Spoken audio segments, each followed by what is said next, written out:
Hello നമസ്കാരം, ഏവർക്കും പുതിയൊരു ഇന്ന് ഞാൻ വന്നിരിക്കുന്നത് നമ്മളെല്ലാവരും ഏറെ ആകാംക്ഷയോടെ കാത്തിരിക്കുന്ന കുറച്ച് ചിത്രങ്ങളുടെ ഒഫീഷ്യൽ OTT അപ്ഡേഷനുമായിട്ടാണ്.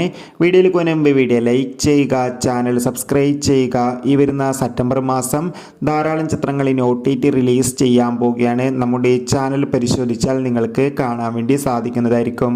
ആദ്യമായി അറിയിക്കാൻ പോകുന്നത് വിജയ്, പ്രഭുദേവ, സ്നേഹ, ജയറാം എന്നൊക്കെ പ്രധാന കഥാപാത്രങ്ങളായി വെങ്കട് പ്രഭുവിൻ്റെ സംവിധാനത്തിൽ റിലീസ് ചെയ്ത ചിത്രമായിരുന്നു ഗോഡ്. ചിത്രത്തിന് ഇപ്പോൾ വേൾഡ് വൈഡായി ഏകദേശം 413 കോടി രൂപ കളക്ഷൻ നേടിയെടുക്കാൻ വേണ്ടി സാധിച്ചിട്ടുണ്ട്. അതുകൊണ്ട് തന്നെ എല്ലാ സിനിമാ പ്രേമികളും ഒരേപോലെ ഗോഡ് എന്ന ചിത്രത്തിൻ്റെ OTT റിലീസിനായി കാത്തിരിക്കുകയാണ്. ചിത്രത്തിൻ്റെ OTT അവകാശങ്ങളൊക്കെ ഇപ്പോൾ നെറ്റ്ഫ്ലിക്സ് എന്ന OTT പ്ലാറ്റ്ഫോം സ്വന്തമാക്കിയെന്ന് കൺഫേം ആക്കിയിട്ടുണ്ട്. ഏവരുമേറെ ആകാംക്ഷയോടെയാണ് ചിത്രത്തിൻ്റെ OTT റിലീസിനായി കാത്തിരിക്കുന്നത്. ഗോട്ട് എന്ന ചിത്രം ഈ വരുന്ന ഒക്ടോബർ 3-ാം തീയതി OTT റിലീസ് ചെയ്യുമെന്ന് കൺഫേം ആക്കിയിട്ടുണ്ട്. ചിത്രത്തിൻ്റെ OTT റിലീസിനായി നമുക്ക് കാത്തിരിക്കാം.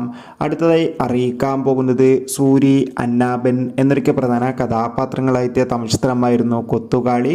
ചിത്രത്തിന് ഒരു ആവറേജ് അഭിപ്രായം തന്നെ സ്വന്തമാക്കാൻ വേണ്ടി സാധിച്ചിട്ടുണ്ടായിരുന്നു.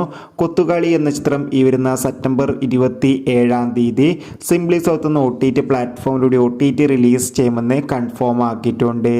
മീന പ്രധാന വേഷത്തിലെത്തിയ മലയാളം ചിത്രമായിരുന്നു അനന്തപുരം ഡയറീസ്. ചിത്രം ഈ വരുന്ന സെപ്റ്റംബർ 20-ാം തീയതി മനോരമാക്സ് എന്ന OTT പ്ലാറ്റ്ഫോമിലൂടെ OTT റിലീസ് ചെയ്യുമെന്ന് കൺഫേം ആക്കിയിട്ടുണ്ട്. എന്തായാലും അനന്തപുരം ഡയറീസ് എന്ന ചിത്രത്തിൻ്റെ OTT റിലീസിനായി കാത്തിരിക്കാം. ചിത്രം കണ്ടവരുടെ അഭിപ്രായം തീർച്ചയായും കമൻറ്റ് ബോക്സിൽ രേഖപ്പെടുത്തുക. അടുത്തതായി അറിയിക്കാൻ പോകുന്നത് അരുൾ നിധി, പ്രിയ ഭവാനി ശങ്കർ എന്നൊക്കെ പ്രധാന കഥാപാത്രങ്ങളായി തമിഴ് ചിത്രമായിരുന്നു ഡിമോട്ട് കോളനി 2. ചിത്രത്തിന് ഒരു മികച്ച വിജയം തന്നെ സ്വന്തമാക്കാൻ വേണ്ടി സാധിച്ചിട്ടുണ്ടായിരുന്നു. ഡിമോട്ട് കോളനി 2 എന്ന ചിത്രം ഈ വരുന്ന സെപ്റ്റംബർ 27-ാം തീയതി C5 എന്ന OTT പ്ലാറ്റ്ഫോമിലൂടെ OTT റിലീസ് ചെയ്യുമെന്ന് കൺഫേം ആക്കിയിട്ടുണ്ട്. ചിത്രം തെലുങ്ക്, തമിഴ് തുടങ്ങിയ 2 ഭാഷയിൽ മാത്രമായിരിക്കും OTT റിലീസ് ചെയ്യുക. കാത്തിരിക്കാം ചിത്രത്തിൻ്റെ OTT റിലീസിനായി. അടുത്തതായി അറിയിക്കാൻ പോകുന്നത് ബിപിൻ ദാസിൻ്റെ സംവിധാനത്തിൽ ഷിജോ സണ്ണി, അതോടൊപ്പം തന്നെ ബേസിൽ ജോസഫ്, ജഗദീഷ്, നോബി എന്നൊക്കെ പ്രധാന കഥാപാത്രങ്ങളായ ചിത്രമായിരുന്നു വാഴ. ചിത്രം മികച്ചൊരു വിജയമായിരുന്നു.